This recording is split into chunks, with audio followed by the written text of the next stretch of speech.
18 বছরের ছেলে, 20 বছরের ছেলে, 22 বছরের তাগড়া জওয়ান, তুমি নষ্ট হয়ে গেলে, তুমি চরিত্রহীন হয়ে গেলে, তুমি যদি সারাক্ষণ নারী ছাড়া, ছবি ছাড়া, মদ জুয়া অশ্লীলতা, তুমি যদি মোবাইলের আসক্তি ছাড়া চলতে না পারো, আগামী দিনে ইসলামের জন্য তুমি করবা কেমনে, লড়বে কেমনে?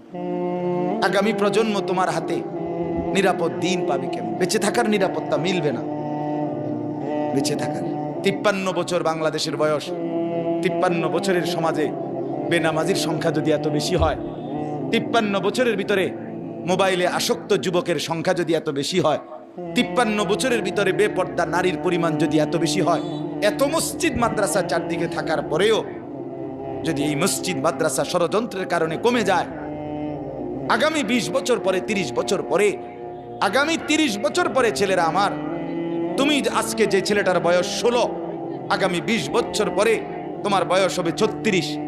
আজকে যে ছেলেটার বয়স 20, আগামী 20 বছর পরে তোমার হবে 40। আমার এখন 42 বছর। ধরে নাও আমার 4টা সন্তান আছে, 2টা মেয়ে আছে, 2টা ছেলে আছে।